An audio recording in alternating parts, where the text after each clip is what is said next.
We would like to thank the friends and partners of Terry Chang Ministries.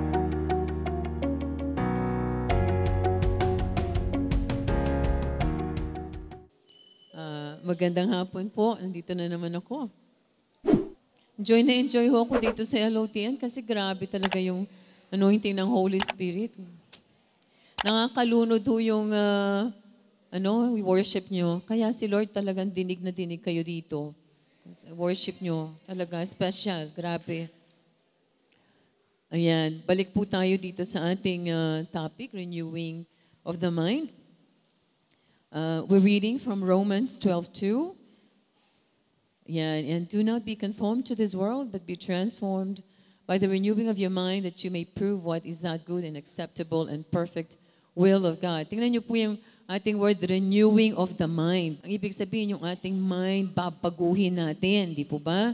Ang tatanggapin ng ating kaisipan ay ang salita ng Diyos, imbes na yung sarili natin. Okay. We're reading from Proverbs 23:7 din. For as a man thinks in his heart, so is he. Binanggit ko na po sa inyo kanina yung kung hindi natin babaguhin ang ating isip, may sakit tayo, at patuloy tayong mag-focus dun sa flesh, yung pain o yung tumor. Kunwari, nararamdaman natin, lumalaki yung tumor. Kung doon nakafocus ang mind, mamamatay ka. Babalikan ko po yung aking testimony. Nung nabanggit ko yung mga companies na tinayo ko, di ba? So lahat po yan ay nag-dwindle, may mga na-bankrupt. At ang reason, nalaman ko po yan nung na-born again ako.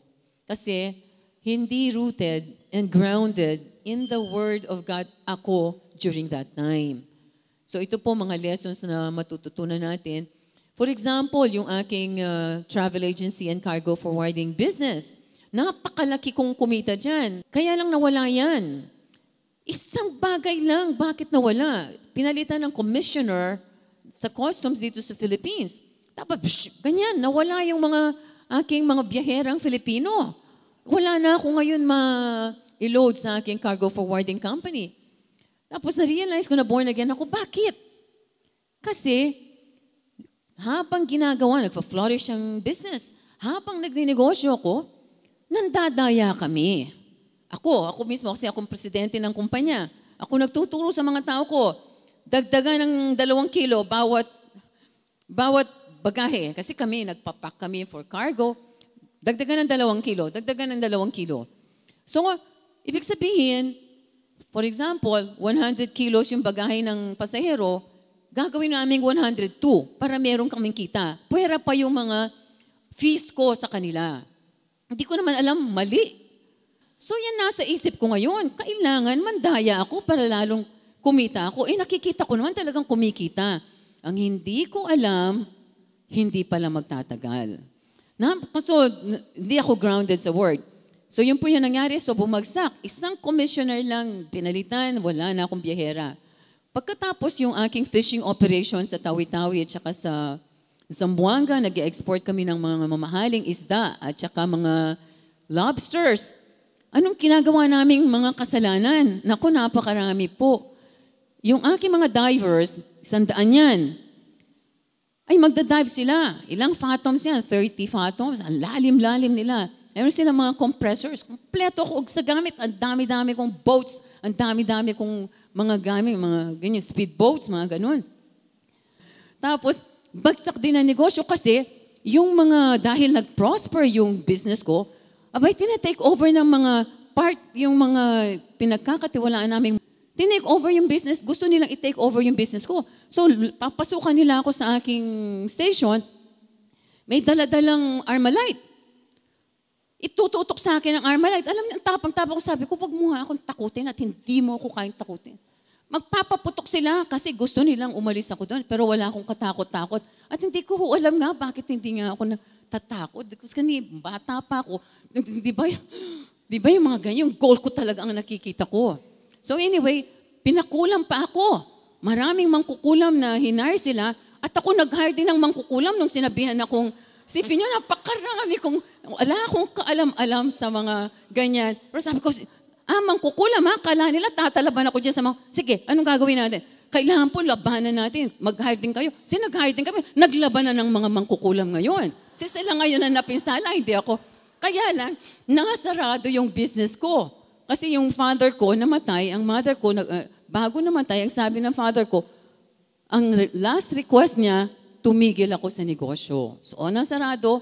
Pagkatapos, dahil yung mga hiniram kong pera sa mga kapatid ko, doon ko ininvest, hindi ngayon, so wala akong pambayad, kaya po nagkapatong-patong ang aking mga utang. Hindi ko alam paano ko mabayaran dahil nasarado yung business.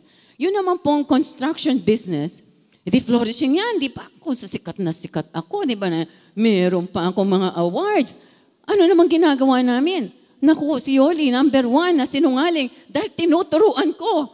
Kunwari, for example, yung tiles namin ginagamit, made in, sasabihin namin, made in Spain, made in Italy, pero gawa lang sa Bataan. Mga ganun ako. Tapos, pag meron naghahanap, lalo may problema. Siyempre, ayaw ko mga may problema ganyan. Silang gusto ko mag-asika. Sabi mo, wala ako. So, sinungaling, napakadali pong magsinungaling namin.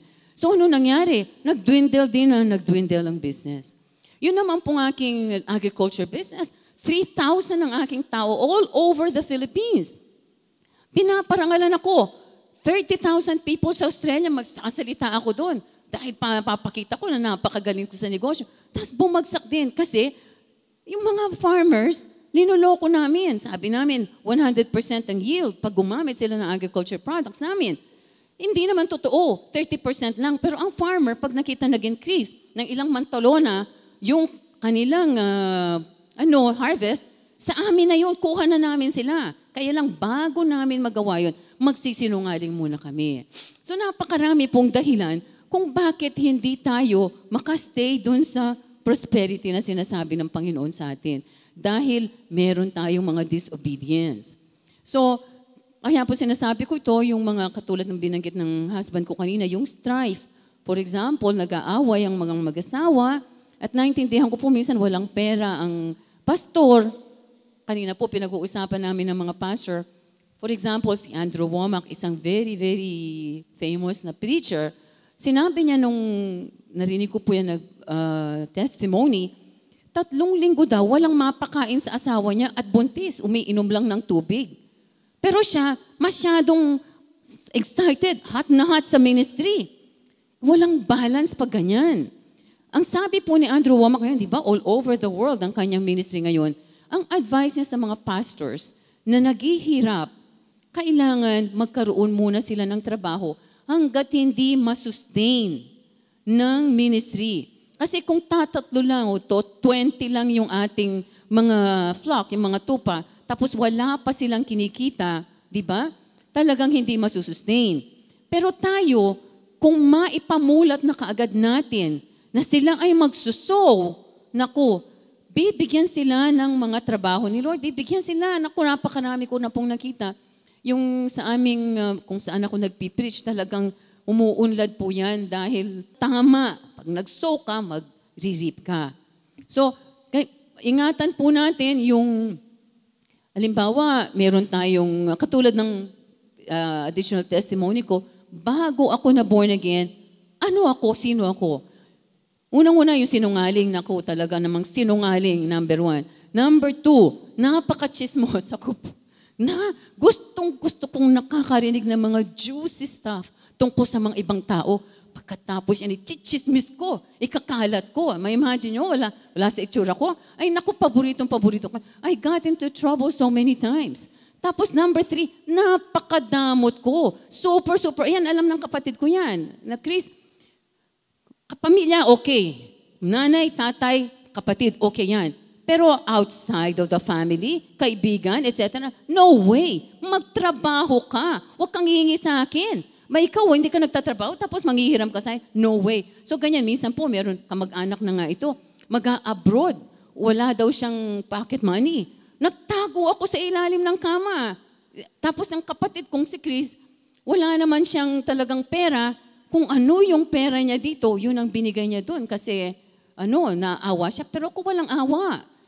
Namulat lamang po ako dyan nung ako'y na-born again. Pero, kaya ako sinasabing, what you sow is what you reap. Pag ikaw, ang utak mo, talagang solve na solve dun sa goal mo, talagang ma-achieve mo yan. Kasi what you sow is what you reap. Pero kung tayo mga Christians, alam na natin yung mga biblical principles para ma-maintain natin yan, masustain. Kasi marami po dito yayaman. Hindi ko sinasabing lahat. Marami dito aangat talaga. Sobra. Magtaas nga ng kamay. Yung mga yayaman kayo. Yayaman. Pero isusustain nyo yan i-renew nyo yung mind. Kasi yan, nagdudwindle din yung renewing of the mind na yan. So ituturo ko po ngayon kung paano ba talaga nag-work ang spirit, soul, and body para ma-renew yan. Okay?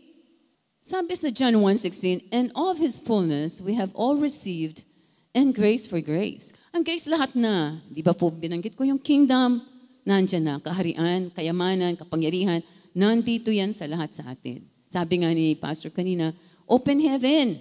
Bukas na yan dahil binigay na through the death and resurrection of Jesus. On the cross, wala na, tapos na, finished. Nandyan na sa atin ang super grace na yan. Sabi niya, fullness. Ibig sabihin, walang kulang. There is nothing missing, there is nothing lacking. Yung susunod, Brad. In Colossians 2:9, this confirms this, for in Him dwells all the fullness of the Godhead bodily, and you are complete in Him, who is the head of all principality and power. Sabi rito, kompleto na. Sabi ni Christ, kompleto na tayo. Walang kulang. Ngayon ang question, kung totoo nga kompleto, nandiyan na yung deliverance, nandiyan na yung financial prosperity, ang divine health and healing, nandiyan na yung peace and love and joy, wisdom, restoration, ministry of angels, kung ano-ano pa pong binigay na blessings ni Lord sa atin at ang power and the anointing nasa ana, bakit karamihan ng mga Christians ay naghihirap? Yan ang question, di po ba? Gusto nating malaman ang kasagutan dyan, di ba? Yan ang question, bakit naghihirap? Ang isang human being, isang tao, ay binubuo ng spirit, soul, and body. Di po ba? Nung tayo na born again, yung ating lumang spirit, wala na. Pabalik-balik ko po sinasabi yan. Binigyan tayo ng bagong spirit. Yung spirit na ito is complete and perfect. Sa Bible, ang tawag dyan ay spirit man. No? Yung spirito na yon, spirit man. Papakinggan nyo mabuti ito, ha? Ito yung susi. Yung soul and flesh, ang tawag dyan is the natural man. Diba? Dalawa yan eh. Isang spirit man, isang natural man. And for example, nagkasakit si Pastor John. Walang Pastor John dito? Wala, okay.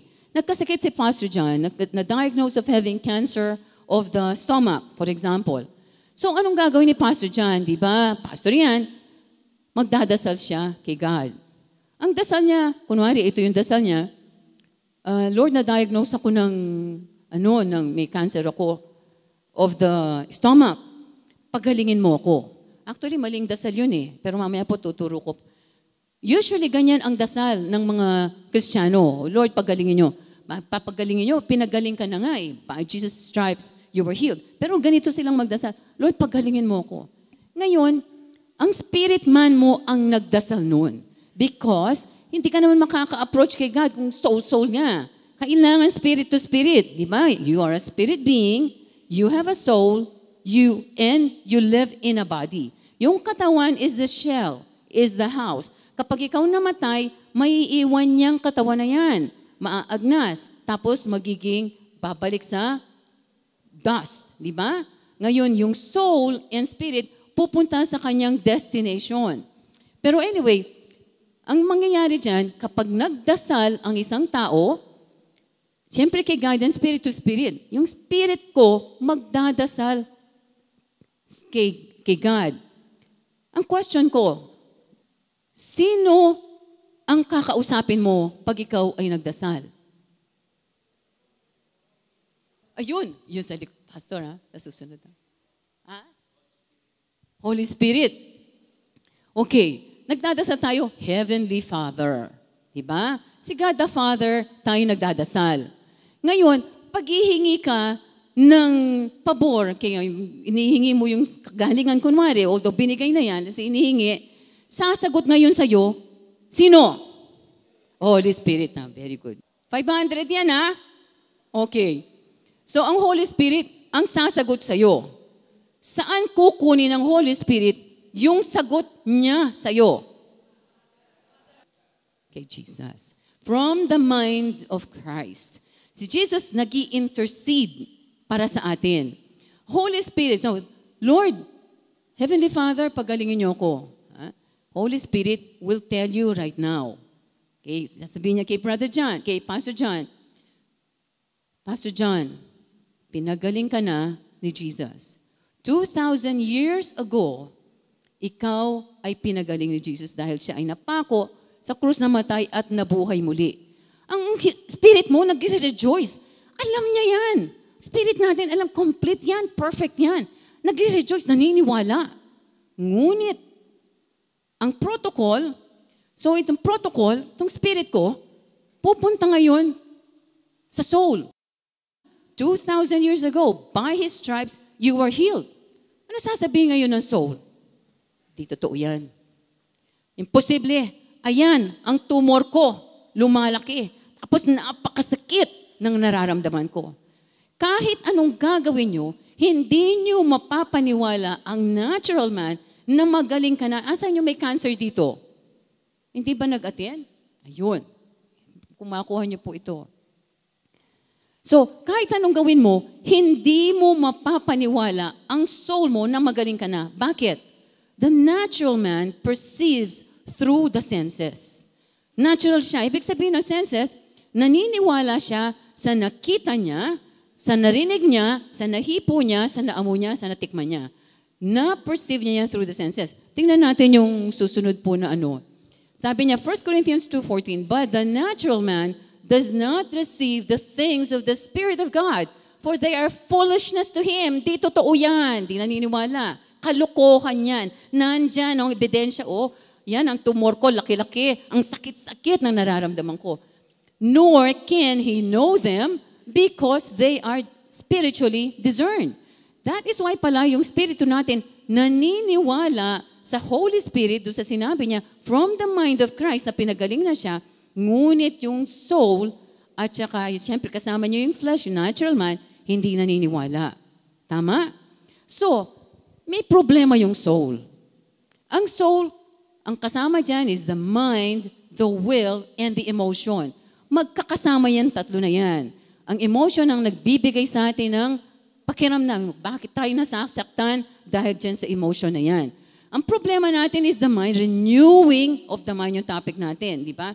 So, dahil may problema ang mind, anong dapat nating gawin sa mind na to? Medyo may napipick up po ba kayo so far? Okay. Clear po? Okay, yung susunod po natin. Tingnan nyo. Romans 8, for if you live according to the flesh, kung ikaw naniwala ka, may bukol at sakit, imposible. Konti na lang ang nalalabi kong oras dahil hindi ko na matiis ang sakit na to. Yan, you perceive through the senses. Anong nakalagay dito? You will die. Bakit? Ang pinapaniwalaan mo ay ang nararamdaman mo. Pinapaniwalaan mo is what you perceive through the senses. Ngayon, tingnan po natin. But if by the Spirit, you put to death the deeds of the body, wala kang pakialam kung anong nararamdaman ko. Wala akong pakialam kung lumalaki ka, tumor ka, o kung nasasaktan ka, wala akong pakialam. Ang pinapaniwalaan ko ay ang pangako na ni si Jesus, pinagaling na ako. Yan ang Spirit. Sabi niya, but if by the Spirit, you put to death the deeds of the body. Wala na. You will live. Maliwanag po? Okay. So anong gagawin natin? Kung problema pala itong mind na to, itong soul na to, anong gagawin natin? Ang susunod, Romans 12:2, and do not be conformed to this world, but be transformed by the renewing of your mind, that you may prove what is that good and acceptable and perfect will of God. Ano sabi niya? Do not be conformed to this world. World, yan ang flesh. Huwag kang maniniwala. Ang problema po kasi, kaya tayo ganyang may challenge sa ating soul, sa ating mind, dahil yung mga narinig nating mga balita, Lahat ng narinig natin mga celebrities, kunwari, napanood natin sa TV, narinig sa radio, nabasa sa newspaper, na nagka-cancer, namatay lahat. Diba? O kaya yung mga kamag-anak natin na nakita natin, nag-suffer talaga na so painful, naniwala tayong cancer has no cure. So yun ang nangibabaw dahil ang mind natin renewed to the world. Kung ano yung nakita na perceive mo. Ibig sabihin ng na-perceive, yung nakita, yung narinig, yung nahipo, yung nalasahan, yung naamoy. Yan. Kaya tayo hindi naniniwala. Isa pa, yung narinig natin sa mga medical reports, mga doctors na nagsabing, cancer has no cure. Walang pag-asa, lalo na kung nasa 4th stage ka na. So, yun ang pinapaniwalaan ng natural man. So, ang problema natin, ang natural man, so kung yan pala ang problema natin, may kalutasang sinabi, may solusyon na sinabi, si God sa atin. Ano sabi niya? But be transformed by the renewing of your mind. Anong ibig sabihin ng be transformed by the renewing of your mind? Ibig sabihin na renew is gagawin nating bago yung ating pag-iisip. Diba? So yung mga lumang pag-iisip ay tatakpan natin. Hindi po kasi mawawala na yung mga lumang pag-iisip. Hindi mawawala yan. Makakalimutan lang. Pero nakastore pa rin yan sa iyong brain. Babaguhin lang natin kung ano yung nakastore ngayon dyan by adding new thoughts. May papakita po kasi ako sa inyo, ine-explain ko spiritually anong nangyayari, pero itong isang doctor na to, explain niya anong nangyayari scientifically. Dahil yan ay makikita niyo po na totoo. So, anong gagawin natin dito sa mind na to? I-renew natin. Paano nating i-renew ang ating mind? So, yan ay lalagyan natin ng salita ng Diyos. Kasi kailangan, kung pinapaniwalaan natin na mamamatay ka sa cancer, babaguhin natin yon, papalitan natin ng, by the stripes of Jesus, I was healed. By the stripes of Jesus, I was healed. Papalitan natin. Kaya di ba yung sinasabi ko sa inyo kanina, bakit ako umasenso sa buhay nung nabasa ko yung Law of Success book? Sabi ng libro, declare the word, yung sinulat ko dun sa may papel na yan, at pagkatapos, imaginein ko. Di ba? Yan ang sinasabi niya, kailangan. Alam mo yung goal, imaginein mo, kaya kailangan may pinapaskil-paskil. Tinuturo ko po ito sa Hong Kong. Importanteng isusulat nyo, tapos kung saan-saan nakalagay yan. So that you will be reminded kung ano man itong dinidesire ng puso nyo. Hindi nyo pwedeng hindi tulungan ang inyong mind. Kasi kung hindi mapapalitan yan. Kailangan ng sustenance yan. Importante. So, kapag na-renew, papalitan nyo yung mga lumang pag-iisip, pupunuin nyo ngayon ng grabe. Hindi ba kaya nga nakalimutan nyo na yung nangyari 20 years ago kasi ang dami ng thoughts na pumasok. Tama? Hindi nyo na maalala. Ganyan ang gagawin nyo. Yung may sakit, huwag mong papayagan na ma-overwhelm ka sa pain. Pwede mong i-rebuke kasi yung pain, pastora. Pwedeng i-rebuke, pag ikaw na rin ang mind, si Lord na ang bahalang gagawa niyan. All of a sudden, mawawala yung pain. All of a sudden, natunaw na yung bukol, nawala na. Pero siyang may kagawan, siya lang ang makakagawa nun. Hindi tayo. Ang gagawin lang natin, yung inuutos niya. Okay? So for example, sige, by the stripes of Jesus, I am healed. By the stripes, ganyan ka ng ganyan. The whole day yan, by the stripes. Tuwing may by the stripes of Jesus. Hindi ako naniniwala dito sa kasinungalingan ng Satanas. Ang pinapaniwalaan ko is by the stripes. Isaiah 53:5. So kailangan sabihin, it is written, di ba sabi? So kailangan magkukode kayo ng scripture. Yun ang antidote doon sa thought na deadly, yung magkukos ng kamatayan. So kailangan ng life, word of life. And word of life is the word of God. Okay? So, sabi niya rito, pag na-renew yung mind that you may prove what is the good and acceptable and perfect will of God. Okay. Pastor John, balik tayo. Na-renew ang mind ni Pastor John. For example, 2 months, 3 months, kasi matagal pong proseso yan. Talagang, di ba, sinabi nga ni Napoleon Hill, 3 months bago ka makakita ng manifestation. Actually po, gusto ko na rin mag-give up noon kasi parang wala man ako nakikita. Pero hindi kayo pwede mag-give up. Kaya sabi ko, sayang, ito lang opportunity ko. What if? Totoo nga. Laway lang naman po ito. walang gastos. Di ba? Bakit hindi natin gawin? Laway lang. Okay, so ngayon, nag-renew talaga. Nag-renew. Kasi naintindihan ni Pastor John. Ngayon, babalik siya kay God. Renewed ang mind. Ibig sabihin, naniniwala na siya. Ha? Kaya lang, nandiyan pa yung tumor. Nandiyan pa yung pain. Babalik siya. God, nagko-confess, nag-declare ako. I believe renewed na yung mind ko. So, inihintay ko yung manifestation ng aking healing. Sasagot ngayon ang, sino sasagot? Yan ang sinasabi ko. Nasayang na naman. Tataas ang kamay. Sabihin nyo lang, Holy Spirit, may 500 pesos. Kaya matigas talaga yung mind. Dito natin nakikita. Sayang. Sayang yung blessings. Binigyan pa naman ako ng pera ng aking asawa. Okay.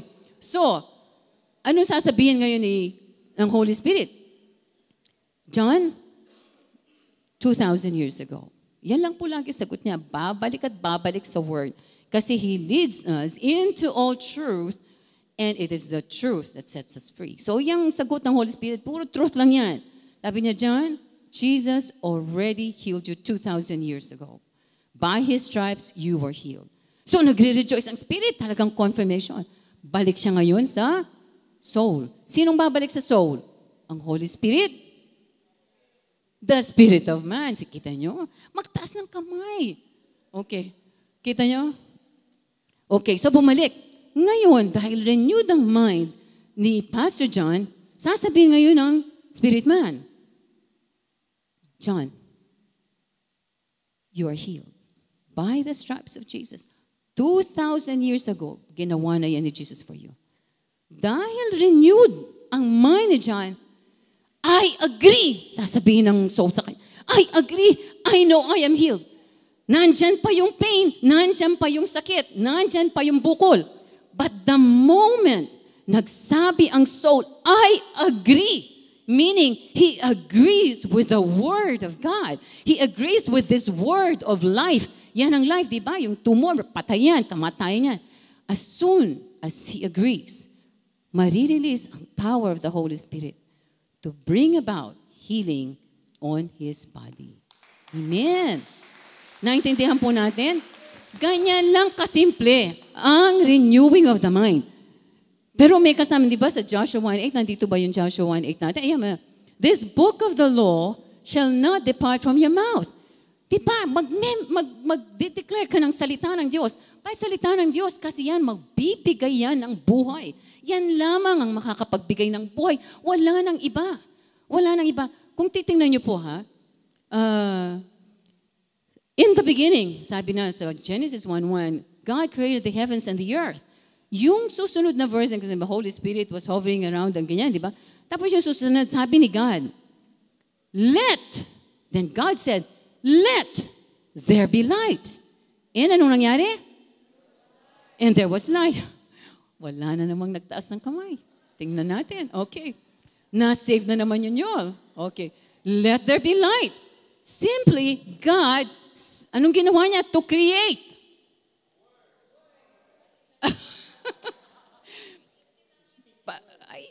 Sinagot na ni Pastor, Kasi nga daw talagang si Pastor, napakagaling naman ni Pastor. Lang yung unang-unang sumasagot dito. Kaya si Pastor, taking dominion siya. Nandito siya sa harap. Siyang unang-una ko nakikita.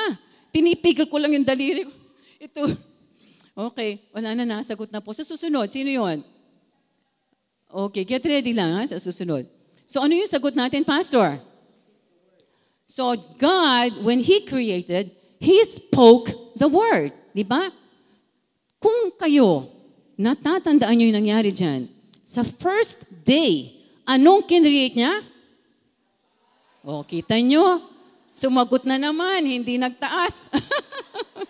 Ganyan ka-stubborn ng mind. Kailangan ititrain niya.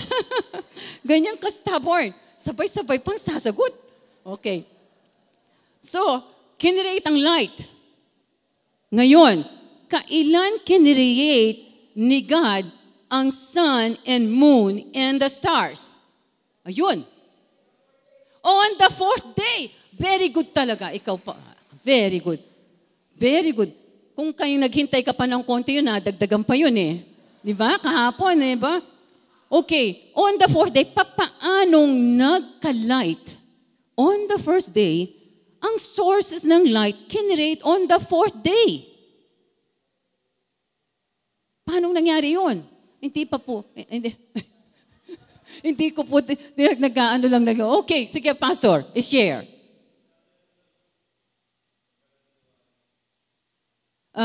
Oo, pero kasi yung tanong ko hindi pa yun eh. Kung sasabihin, bakit kinreate niyang unang-una ang light? At nagka-light, wala namang sun, moon, and stars. Hindi ko po tinatanong, nagdadrama lang ako dito. Di ba? Bakit niya na-create yung light?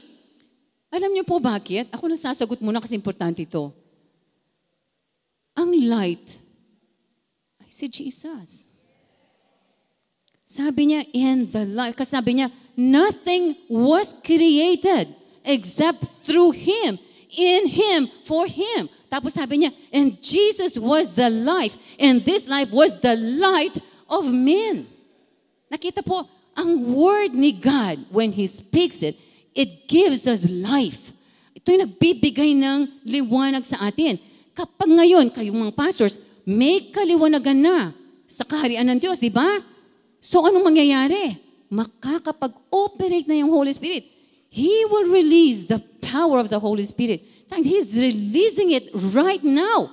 Kasi napipick up nyo, naintindihan nyo na how to operate in the kingdom. Kinikilabutan ba kayo dito? Hindi. Ako lang ang kinikilabutan. Di ba grabe ang revelation ng Holy Spirit sa atin? Grabe. So ngayon sabi niya, this book of the law shall not depart from you. That's why you have to speak the word. Si God, when He created, He spoke the word. Tayo, we are created in the image and likeness of God. When we speak, we create. But ito sinasabi, you shall meditate in it day and night. Ito yung topic natin ngayon. We meditate in the word. I said, lahat ng mga scriptures that promise healing kung may sakit ka, i-bombard mo lang yan, liliit yan. Wala siyang choice. Wala siyang choice dahil siya ay kamatayan, bibigyan ng kaliwanagan ng salita ng Diyos, mamamatay yan, matutunaw yan. Wala siyang choice. Pero ang kamay, na kay Jesus ba? O kita mo, natututo na, nare-renew ang mind. Merong paganyan-ganyan pa, ayaw pa magtaas. Sige. Ha?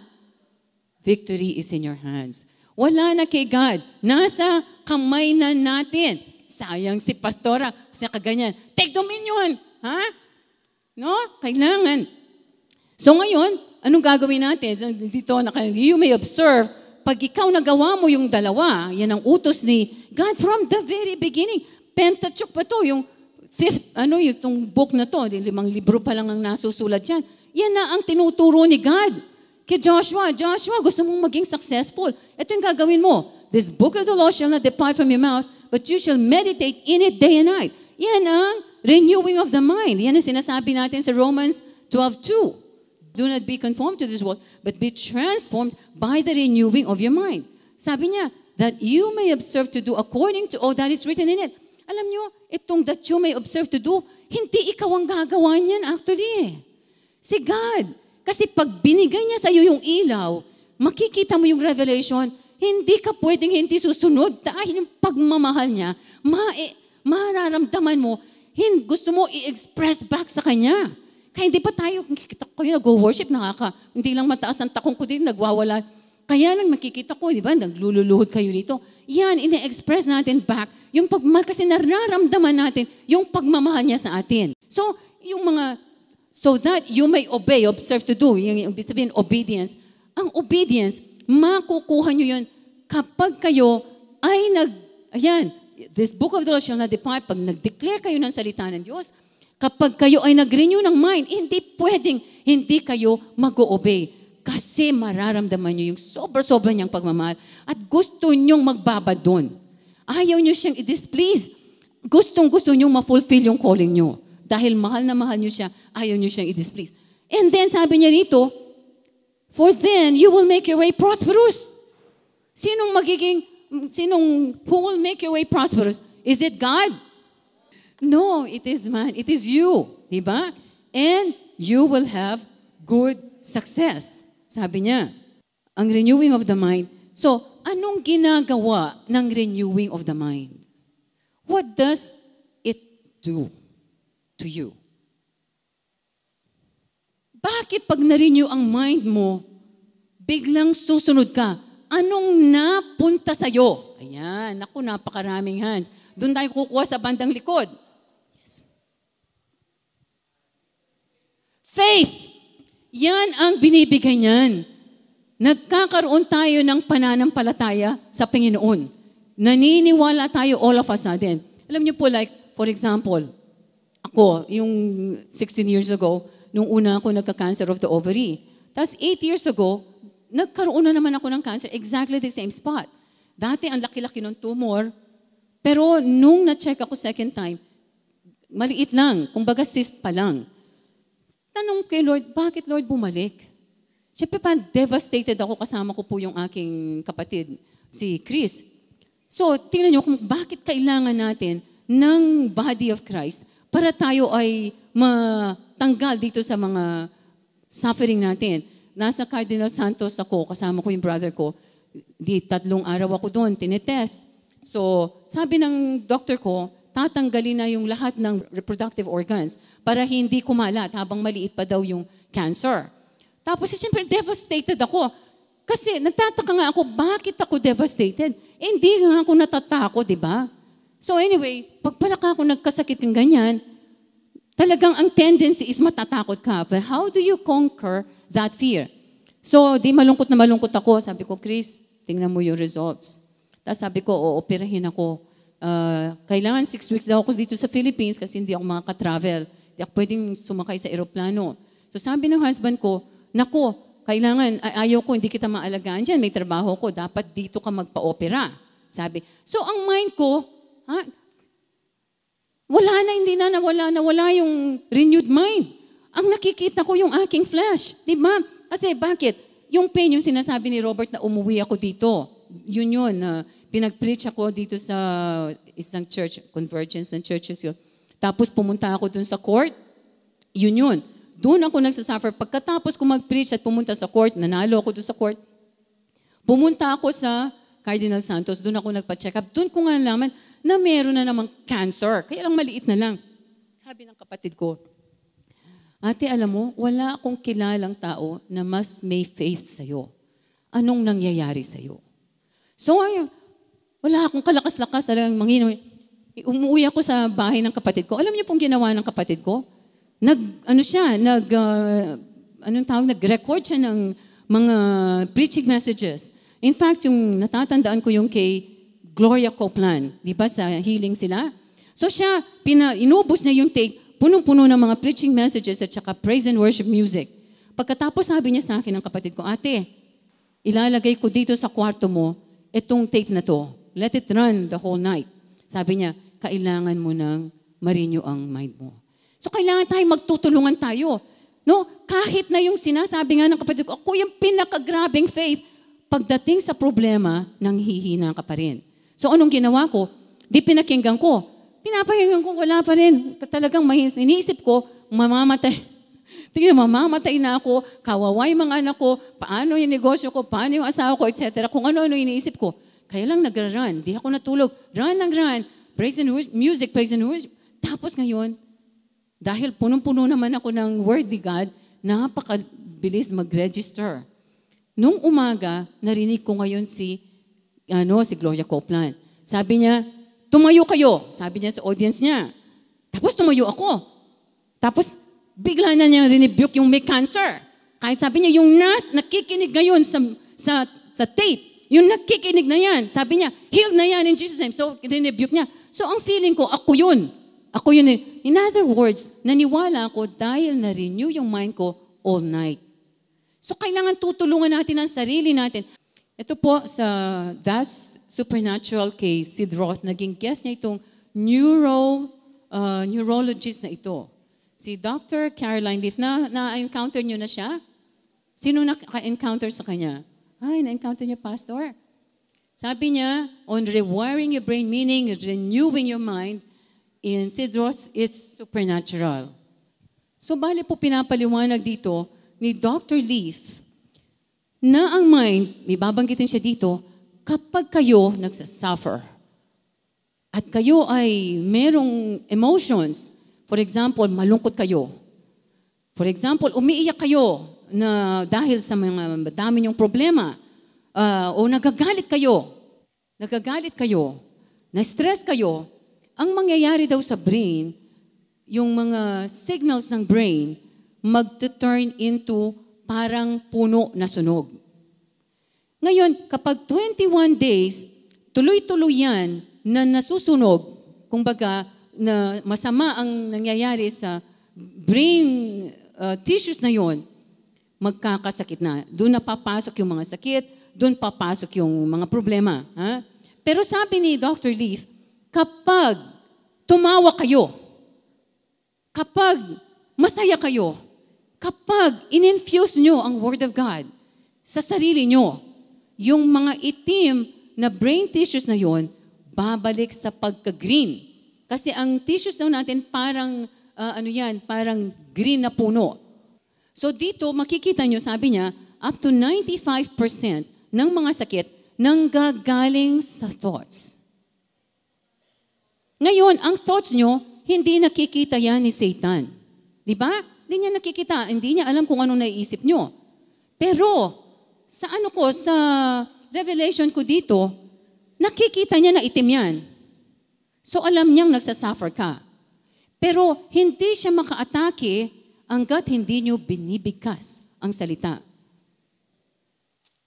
So kapag tayo hindi nag-iisip ng mga problema, kapag tayo ay masaya lagi, kaya sabi, kailangan tatawa tayo lagi. Di ba mayroon tinatawag na holy laughter? Nakakapag-heal pala yan. Lahat ng ating mga sakit may heal. Hintay 20, kaya ngayon, meron akong napanood na documentary sa CNN. Araw-araw, may exercise sila. Ang gagawin lang nila, tatawa. Tatawa for 20 minutes a day. Pagkatapos, ang mga sakit nila gumagaling. Nawawala yung mga problema. Kasi, yan ang gumagawa niya ng Holy Spirit. Ini-heal niya yung ating katawan. So, yung katawan natin, built-in, yung healing power nito, binigay ng Holy Spirit. Sige nga, tumawa tayo.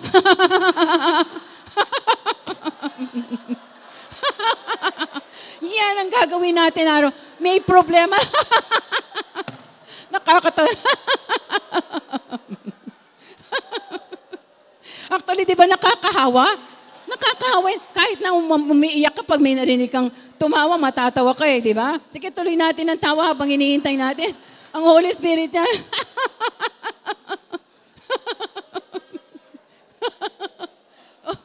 Okay na ba?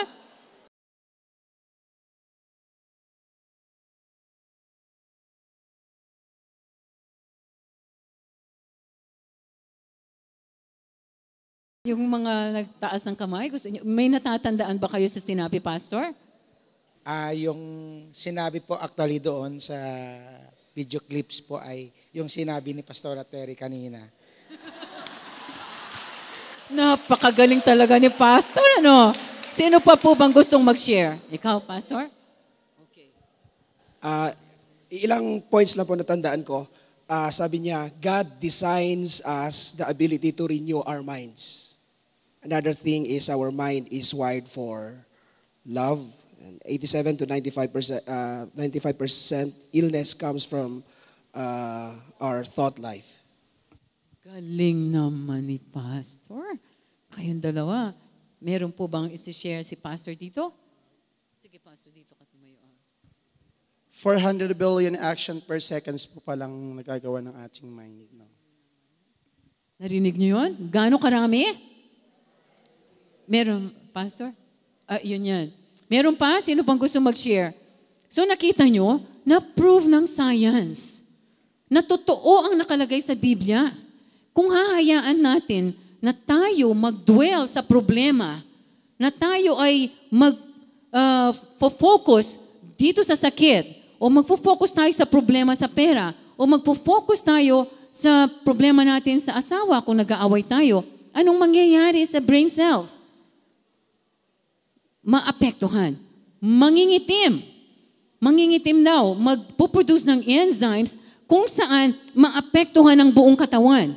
Pagkatapos noon, magkakasakit. Kaya sabi 95% ng mga illnesses daw ay nanggagaling sa thought life, kung ano yung iniisip mo.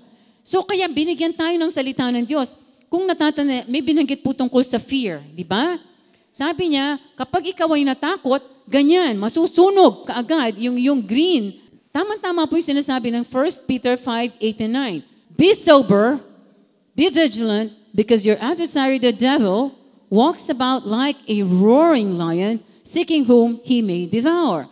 Resist him, steadfast in the faith, knowing that the same suffering is being experienced by your brothers in the world. Intindihin po natin anong sinasabi dito. Exactly sinasabi niya. Sabi niya, be sober. Anong ibig sabihin ng sober? Be sober. Kailangan gising. Gising ka, hindi ka confused. Hindi ka confused. Alerto ka. Be vigilant. Vigilant? Ano ibig sabihin ng vigilant? Ha? Mapagbantay. Yan, mapagbantay. Sabi niya, be sober, be vigilant, because your adversary, the devil, ang kalaban natin, si Satanas, di ba? Walks about like a roaring lion. So, tingnan po natin dito that the devil is likened to a roaring lion. Ano ba ang ginagawa ng leon na nagro-roar? Ang ginagawa lang naman ito ay, diba? Yan ang ginagawa. Pag gumano ng lion, anong mangyayari sa mga animals in the jungle? Matatakot, diba? Matatakot. Tapos ano sinabi? Pag natakot, dalawa lang yan. Dalawa lang mangyayari. Let's say may deer. Dalawang deers yan. Yung isa matatakot, yung isa hindi. Yung matatakot, nakaganyan. Hindi makakagalaw dahil nag-freeze siya.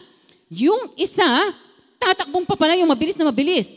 Sinong palagay niyong unang dadakmain itong leon na to? Yung takot, yung nag-freeze na ganyan. Kaya sinasabi, the devil is likened to a roaring lion. Ibig sabihin, seeking whom he may devour. So si Satanas pala, may sakit ka, may cancer ka. Di ba? Nagro-roar siya. Tapos ikaw naman, nakaganyan ako, mamamatay na ako. Once na ganyan ang reaction mo, talo ka na. Talo ka na kasi na-confuse na yung mind mo. Ay kaya sinasabi, dun sa susunod, resist him. Kasi sabi niya, the devil walks about like a roaring lion, seeking whom he may devour. So kung ikaw, natakot, siyempre natakot kaya ang anak ko, ano kaya mangyayari sa mga anak ko, mangyayari sa aking asawa. Ikaw ang unang-unang tutungiin ni Satanas. So, papatayin ka niya, kakainin ka niya. Di ba, the thief comes to steal, kill, and destroy. So, ikaw, sabi niya, resist him. Steadfast in the faith. So, anong ibig sabihin? Kung ano man ang nararamdaman mo ngayon, si Pastora, ano man, cancer, wala yan. Kasi nungalingan yan. In fact, sinasabi sa Ephesians 6:11, sabi niya, put on the whole armor of God so that you may be able to withstand against the wiles of the devil. Anong ibig sabihin ng wiles? Kasi nungalingan, mga deception, mga trickery ni Satanas. Kung susumahin po natin, pinag-aaralan natin ang full armor of God, ito yung, di ba, yung breastplate, yung helmet of salvation, shield of faith, etc. Kung susumahin natin, all these weapons in the full armor lead to the Word of God. So sabi niya, susuotin natin ang salita ng Diyos. At ibig sabihin ito, para hindi ka maloko ni Satanas. Oo, may sakit ka. Physically, in the flesh, totoo may sakit ka. But in the spirit, wala kang sakit. Dahil kinuha na ni Jesus ang sakit na yan. Diba? In the flesh, yes, you perceive through the senses. But in the spirit, wala na yan. Na kinuha na ni Jesus, napako na yan. So kailangan, yun ang paniwala natin, steadfast in the faith, knowing, sabi niya, that this same suffering is being experienced by your brothers in the world. So ito sinasabi lang sa atin ni God, na yung mga kapatiran natin, ganyan din ang problema. Kaya kayo dinala rito, hindi para lamang mag-prosper o magpakasasa sa prosperity ang ibibigay sa inyo ni Lord in all areas of your life. Dinala kayo ni Lord. Tinawag kayo. Pinili kayo para gagawin nyo eksakto sa kapwa nyo yan. Ituturo nyo yan sa inyong mga tupa. Kapag nagkaroon sila ng revelation, lalagablab yan dahil yung mga tupa nyo, isi-share sa iba yan. So napaka-importante pong alam natin yung salita ng Diyos na hindi tayo magpe-perceive kahit gaano ka-problemang kailangan mo ng pera, wala kang pambayad ng kuryente o aalisin, pinapaalis ka na ng landlord mo sa apartment. In the first place, kailangan meron kayong mga bahay. Kailangan meron kayong mga tirahan na permanente, hindi yung nakatira kayo sa apartment o binabayaran na renta. So ngayon, babaguhin nyo yung mindset. Anong i-imagine niyo para magkaroon kayo ng bahay? Naturally, imagine natin yung bahay na gusto nating tirhan, di ba? Alam niyo po ako, ito yung sikreto ko, sinasabi ko nga sa husband ko. For example, meron po kaming gustong bilhin na bahay kasi nakahiga ako. Tapos sabi ni Lord, ito, kailangan na revelation. I'm sure yung bahay na bibigay sa iyo ni Lord, hindi na kailangan revelation. That gusto ni Lord, magkabahay ka na, nakagawa na in the spirit realm. Di ba? Isik mo na lang kay Lord, Lord, anong itsura ng bahay, etc., etc. Tapos imagine nyo ng imagine. Anyway, ako, for example, minsan, sabi niya, Terry, bumangon ka. Binanggit ko po sa inyo nung nakaraan ito. Sabi niya, tingnan mo itong binibigay ko sa iyo. Tapos, binuksan ko yung mata ko. Ako, Lord, ako, full view house. Paano? Tanong ko kaagad. Paano kung ma-afford yan, di ba? Pero sa isip ko lang, ayaw kong ibulalas yan dahil maririnig ni Satanas. So, nakiisip ko lang. Tapos sabi ni Lord, yan ang imaginin mo ngayon dahil binigay ko na yan sa iyo. Paano ko ngayon ma-appropriate itong spiritual blessing na binigay ni God para maging physical blessing? Ginawa ko, Lord, I receive it, I accept it, okay. Alam ko na ang gagawin. Pinuntahan ko na si Robert. Magang umaga po yun, lasing ko na umaga. Ay, naku, Daddy, alam mo ba? Siyempre, all excitement, ha?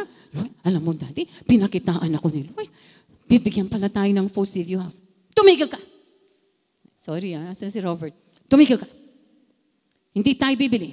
Ahanin mo pa. Napakarami mo ng bahay. Ahanin mo pa yan. But revelation niya ng Holy Spirit. Ako ba'y magdidisobey dyan? Sabi niya, huwag kang makikipag-tripping sa mga brokers, ha? Kasi syempre hanapin ko kung saan yung bahay na yon. Pagkatapos, balik ako sa secret place. Diba? Diyan ang mga kasagutan ng mga katanungan natin. Sabi ko, Lord, narinig niyo yung sinabi ni Robert na huwag daw akong makikipag-usap sa broker. Itong mga kasinungalingan ni Satanas na syempre binigay kay Robert. Hindi ko tinatanggap ito, Lord. Ang tinatanggap ko yung pangako mo. So, Lord, mag-take ka na ng action ngayon. Sino ang i-connect mo sa akin para ako makalabas? Ngayon, biglang, kring-kring, telephone. Itong kaibigan ko, yung binanggit niyang nakabili ng mga bahay. Dahil si masyadong gustong-gusto niya magkabahay, tumawag siya sa akin. Terry, I want to buy a house in Clearwater Bay. Sabi niya, you think you can introduce me to some brokers? Naku, sabi ko, Lord, ang galing mo talaga. Lumapit ako kay Robert. Daddy, si Judy tumawag. Tulungan ko daw siyang bumili ng property. So tatawagan ko yung mga brokers. Natural, tawagan mo yung mga brokers. Kaibigan mo yan, di mo ba tutulungan? Sa ganyan-ganyan lang ako mag-operate sa Lord lagi. Babaguhin niya yung isip ng aking asawa. Kasi napupundi na nga siya. Sabi ni Lord, di ba? Binanggit niya kanina. So, ang ginawa ko, nag-tripping na kami. Kinonta ko na yung mga brokers. Every day, meron kami 4 na araw. Tandaan niyo po, renewing of the mind. Kailangan makita, kailangan ma-excite, kailangan maniwala. Hindi kayo pwedeng nasa bahay. Kailangan maniwala, tingnan niyo mabuti, imagine niyo mabuti kung anong binibigay ni Lord sa inyo. Like ministry, anong klase? Malaking malaki, halos katedral lang laki. Possible yan. Kasi pag naniwala ang soul, dito sa spirit, okay na yan. Bibigyan ka ng ponto, katulad ng kinuwento ko sa inyo, yung pastor, binigyan ng isang Chinese businessman na tumutulo yung bubong nilang kaliit-liit. Magkakasya lang 10, pero 22 sila nagsisiksikan to, nag-aamuyan na sila. Anong ginawa ni Lord? Binigyan Chinese businessman, binigyan ng malaking lupa sa pati pampagawa ng bahay. Ganyan lang po ang gagawin. So anyway, balik ako. Nung nakakontakt ako ng isang 4 na brokers yan, yung first day, sinamahan ako sa mga properties nitong babae, itong Shirley ang pangalan. Tapos yung unang property kung saan ako sinama, yun na po pala yung property na yun, kaya lang hindi kami makaakyat kasi narentahan that same day. Kagagawa ni Satanas para hindi ko makuha. So kailangan ito, nagdi-discern tayo. Pero hanap ako ng hanap. Lord, sabi ko, hindi ko mahanap. So, anyway, binigyan po kami dun sa isang taon na binigyan kami ng 3 bahay. Yung pangatlong bahay, yun na yun. Makita nyo, bago ko nabili yung vision na yun, binigyan muna kami ng 2 additional. Yung pong unang-unang bahay na nabili namin, ito yung ibebenta namin, ready na ito for sale. At meron po kaming prospective buyer. Ngayon lang, binibreak niya yung bondage na yun. Yung poverty na yan, yung lack na yan, binibreak na niya. Nung nag-lay hands kami dyan, yung pong anointing namin sa prosperity, nakuha lang namin yan kay Ed Salvoso. So ako nga, nung una, hindi pa ako naniniwala, hindi ko man naintindihan yan. Pero nung nakita ko po, na-renew ang mind ko, nag-meditate ako, tapos nag-declare ako ng word, nagkaroon ako ng faith, nakita ko na yung manifestations. Hi, si Pastora Terry Cheng po ito. Nawa po ay na-bless kayo sa mensahe ng Panginoon para sa araw na ito dito sa aming programang Living the Blessing ng Terry Cheng Ministries. Ang sabi po sa John 8:32, "You shall know the truth, and the truth shall set you free." Ano po bang ibig sabihin nito? Ibig sabihin nito ay ang salita ng Diyos ay ang tanging makakapagbigay sa atin ng kalayaan. Kalayaan saan? Kalayaan sa lahat ng ating mga problema, kalayaan sa lahat ng ating mga paghihirap, at kalayaan sa lahat ng ating mga karamdaman. I can very well boldly say this to you because I experienced it myself. Alam niyo po, bago ako na born again, hiwalay kami ng asawa ko. Ako po ay baon na baon sa utang, as in milyon-milyon. At ako po ay nakaranas ng isang matinding karamdaman, cancer of the ovary. Wala na pong essence ang aking buhay. I was suicidal. Pero nung tinanggap ko si Jesus as my Lord and Savior, He transformed my life completely. Nirestore po niya ang aking marriage. Ako na po ang pinakamaligayang may bahay sa balat ng lupa. At binigyan po ako ng Panginoon ng godly wisdom para magkaroon ako ng pera para mabayaran lahat ng aking mga utang at magkaroon ng kapital para sa panibagong negosyo. At higit sa lahat, ako po ay kanyang pinagaling. Walang surgery, walang chemotherapy, walang radiation, walang medication. It was divine healing. Kung ikaw ay may mga problemang katulad ng naranasan ko before, ang kailangan mo ay isang tagapagligtas, isang Savior, at ito ay walang iba kundi si Jesus. Sino si Jesus? Si Jesus ay anak ng Diyos. Siya ay bumaba dito sa lupa. Siya ay nagkatawang tao, naghirap at namatay sa krus. At siya ay nabuhay muli para maisalba ka sa lahat ng iyong mga kasalanan at sa iyong kaparusahan. Kung gusto mo ng kalayaan, tatanggapin mo si Jesus at ililid kita dito sa prayer na to. Kapag binigkas mo ito sa iyong bibig at tinanggap mo si Jesus as your Lord and Savior, your life will never be the same again. Dadaloy ang kanyang buhay, ang kanyang presensya sa lahat ng areas ng iyong buhay. So, ipikit mo ang iyong mga mata kung ikaw ito at ililid kita dito sa prayer. And pray it from the heart as if it is your own. Heavenly Father, patawarin niyo po ako sa lahat ng aking mga kasalanan. Marami pong salamat sa pagpapatawad ninyo. Jesus, kailangan kita. Come into my life and be my Lord and Savior. Holy Spirit, change me, mold me, transform me into that person that you designed and created to be. Amen. Ayan, born again Christian ka na.